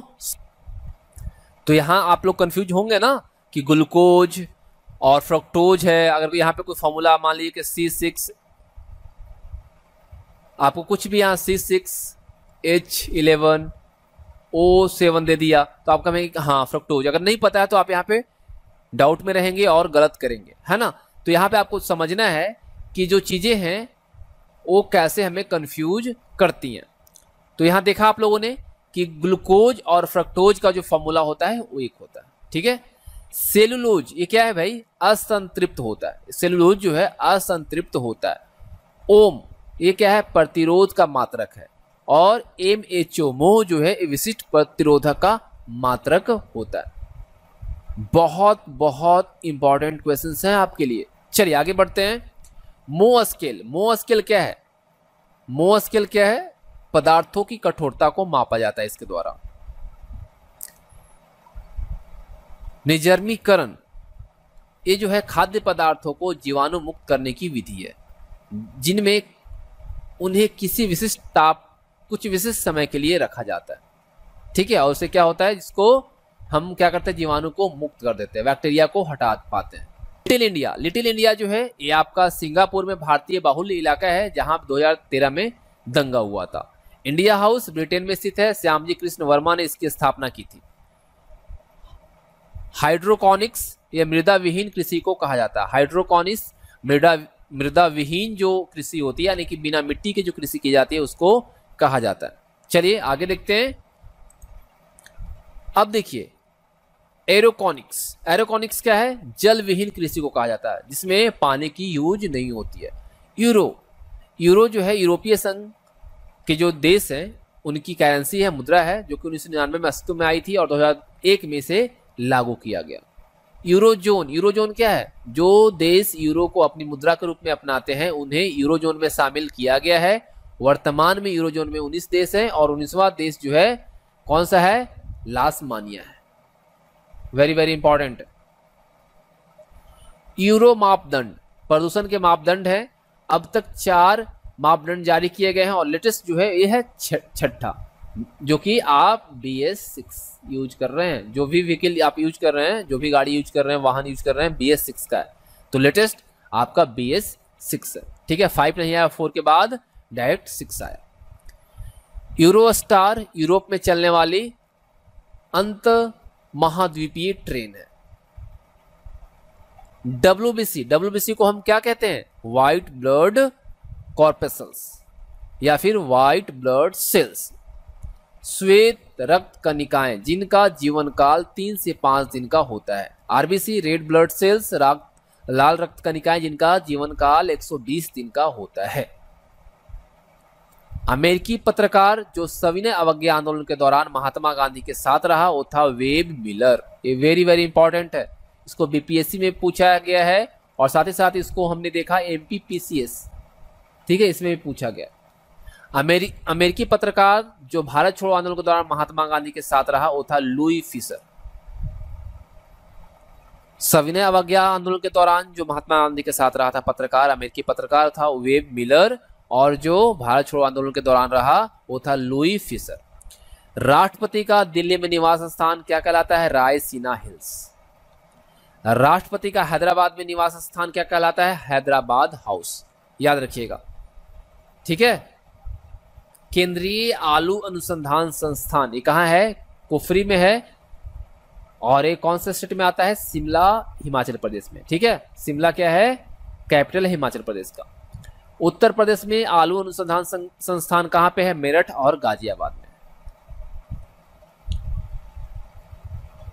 राष्ट्रीय गन्ना संस्थान कहां पे है भाई, लखनऊ उत्तर प्रदेश में, जो कि कैपिटल है उत्तर प्रदेश का। राष्ट्रीय गन्ना अनुसंधान संस्थान कहां है, कोयम्बटूर।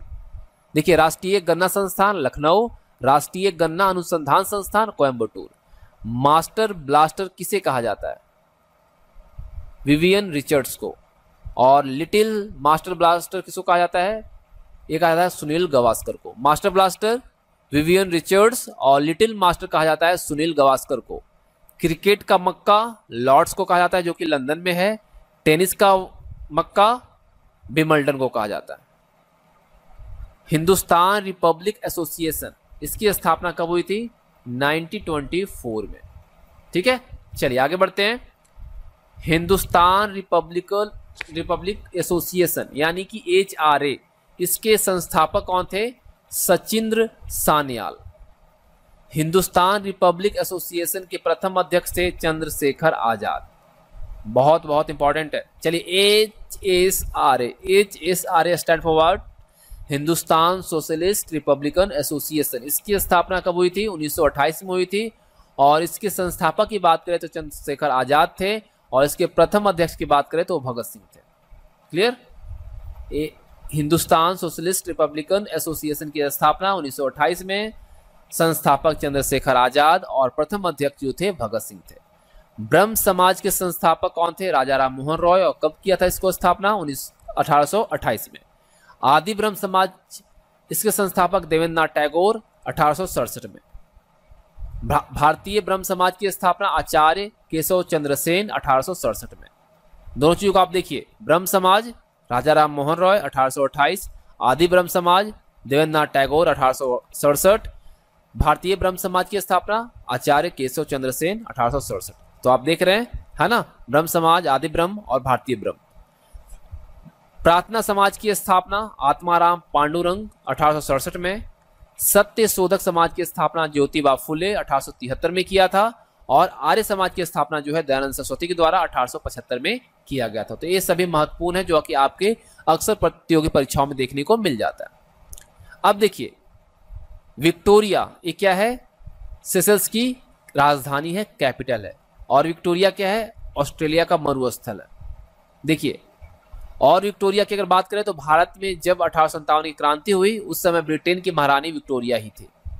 देखा आपने यहाँ पे। अब देखिए, विक्टोरिया रोग भी है, हेमोफीलिया रोग जो है इसको विक्टोरिया रोग भी कहा जाता है, क्योंकि यह रोग सबसे पहले महारानी विक्टोरिया को ही हुआ था।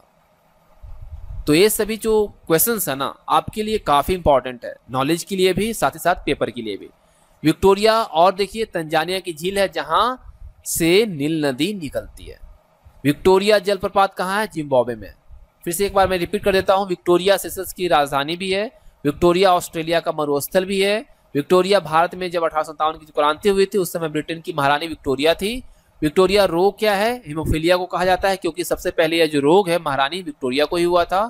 विक्टोरिया तंजानिया की एक झील है जहां से नील नदी निकलती है। और विक्टोरिया जलप्रपात जो है ये कहाँ पे है? जिम्बाब्वे में है। चलिए आगे बढ़ते हैं। कपास, देखिए कपास के साक्ष्य सबसे पहले जिस सभ्यता में पाए गए वह है मिस्र की सभ्यता। यहां से हमें कपास का साक्ष्य मिलता है। कपास की कृषि करने वाला पहला देश भारत है। और सबसे ज्यादा कपास की जो खेती होती है कहाँ पे होती है? गुजरात और महाराष्ट्र, क्योंकि काली मिट्टी इसके लिए उपयुक्त होती है और ये दो जगह सबसे ज्यादा पाया जाता है। जिस देश के राष्ट्रीय ध्वज में सबसे अधिक रंग है वह कौन सा देश है भाई? दक्षिण अफ्रीका। जिस देश के राष्ट्रीय ध्वज में सबसे कम रंग है वह है लीबिया। बंदर सेरी बेगावान, ये क्या है? ब्रुनेई की राजधानी है। बंदर सेरी बेगावान ये जो ब्रुनेई की क्या है? कैपिटल है। बंदर अब्बास ये जो है ईरान का बंदरगाह है।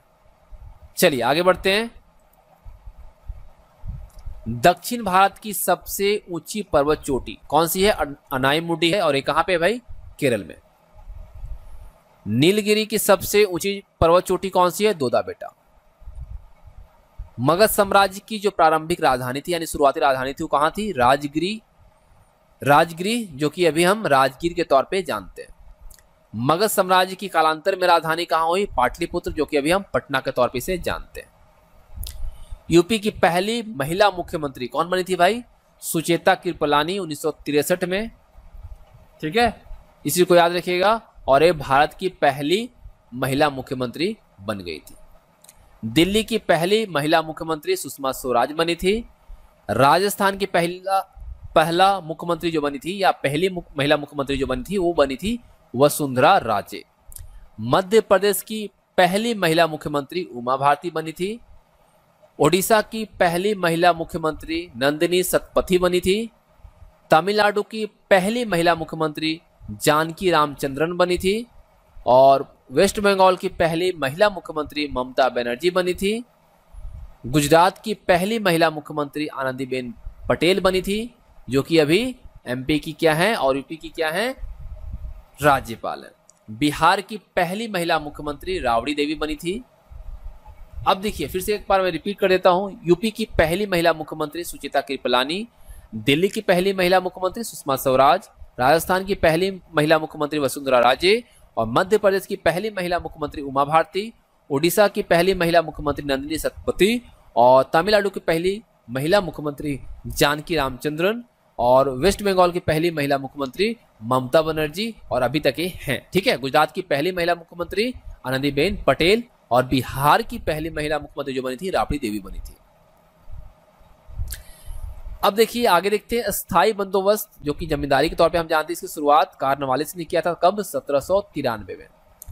रैयतवारी बंदोबस्त की शुरुआत टॉमस मुनरो ने किया था 1815 में। महालबाड़ी बंदोबस्त की शुरुआत लॉर्ड विलियम वेंटिंग के द्वारा 1831 में किया गया था। तीनों याद रखिएगा, बंदोबस्त है आपका अस्थाई, रैयतवाड़ी और महालबाड़ी।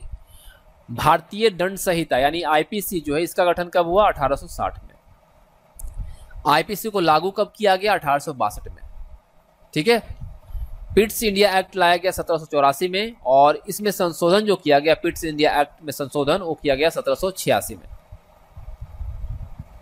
अंग्रेजों के काल में सत्र अधिनियम लॉर्ड लिटन के द्वारा लाया गया 1878 में। भारत सरकार द्वारा सत्र अधिनियम कब लाया गया? 1959 में।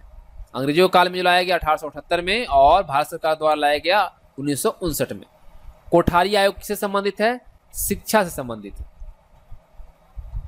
कोठारी समिति जो है वो प्रशासनिक सेवाओं में सुधार से संबंधित है। देखिए यहाँ पे क्या है, कोठारी आयोग शिक्षा से संबंधित, कोठारी समिति प्रशासनिक सेवाओं में सुधार से संबंधित। दोनों में आपने देखा क्या डिफरेंस है। अब देखिए, बैंकों का पहली बार राष्ट्रीयकरण किया गया, राष्ट्रीयकरण वो कब किया गया? 1969 में 14 बैंकों का। बैंकों का दूसरी बार राष्ट्रीयकरण किया गया 1980 में 6 बैंकों का। ठीक है, आगे देखते हैं रिजर्व बैंक की स्थापना। और देखिए वर्तमान में जो पब्लिक सेक्टर बैंक है उसकी संख्या कितनी? सरकारी बैंकों की संख्या 12। रिजर्व बैंक की स्थापना 1 अप्रैल 1935 को किया गया। रिजर्व बैंक का राष्ट्रीयकरण जो हुआ वो 1 जनवरी 1949 को हुआ। ठीक है, दोनों चीज को याद रखिएगा। रिजर्व बैंक के पहले गवर्नर कौन थे? Osborne Smith. और रिजर्व बैंक के पहले भारतीय, ठीक है, भारतीय गवर्नर जीडी देशमुख। अगर आपसे पूछा जाए कि रिजर्व बैंक के वर्तमान में गवर्नर कौन है तो आप कमेंट करके बताइएगा।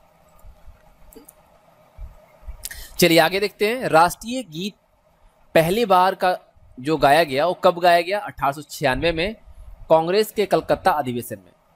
और राष्ट्रीय गान का पहली बार जो गायन हुआ ये हुआ 1911 में कांग्रेस के कलकत्ता अधिवेशन में। और इसको किसने गाया था? रविन्द्रनाथ टैगोर ने खुद गाया था। ठीक है, सबसे पुराना पुराण कौन सा है? मत्स्य पुराण। और सबसे आखिरी पुराण जो है स्कंद पुराण। दोनों चीज को याद रखिएगा।